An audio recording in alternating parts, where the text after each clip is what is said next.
ಬಾಳೆ ದಿಂಡಿನ ಪಲ್ಯ. ಎಣ್ಣೆ, ತೆಂಗಿನೆಣ್ಣೆ ಹಾಕಿ ಸಾಸಿವೆ, ಕರಿಬೇವು, ಹಸಿಮೆಣಸು. ಈಗ ಉದ್ದಿನಬೇಳೆ ಹಾಕಿದ್ದೀನಿ. ಉದ್ದಿನಬೇಳೆ ಹಾಕಿ ಸ್ವಲ್ಪ ಕೆಂಪಾದರೆ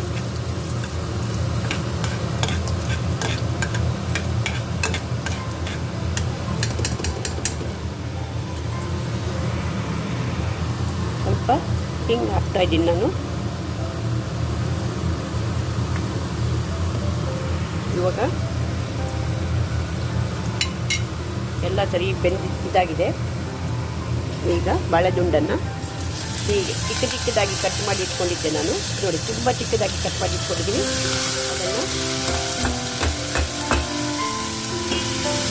ಒಳಗೆ ಹಾಕಿ ಸ್ವಲ್ಪ ನೀರು ಹಾಕಿ, ಯಾಕಂದರೆ ಬಾಳೆದಿಂಡಲ್ಲಿ ನೀರಿದೆ. ಸ್ವಲ್ಪ ನೀರು ಮತ್ತು ಉಪ್ಪು ಹಾಕಿ 2 ವಿಸಿಲ್ ಬಂದರೆ ಆಯಿತು, ರೆಡಿ. ಆಮೇಲೆ ತೋರಿಸ್ತೀನಿ. ನೀರೆಲ್ಲ ಆವಿಯಾಗಿದೆ. ಸೊ ಪಲ್ಯ ರೆಡಿಯಾಗಿದೆ.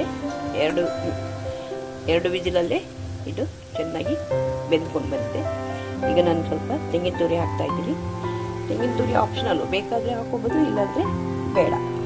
ಬಟ್ ನಾನು ತೆಂಗಿನ ತುರಿ ಹಾಕ್ಕೊಳ್ತೀನಿ, ಯಾಕಂದ್ರೆ ನನಗಿಷ್ಟ. ತೆಂಗಿನ ತುರಿ ಹಾಕಿದ ಮೇಲೆ ಗ್ಯಾಸ್ ಆಫ್ ಮಾಡಬೇಕು. ಈಗ ಬಾಳೆ ದಿಂಡಿನ ಪಲ್ಯ ರೆಡಿ.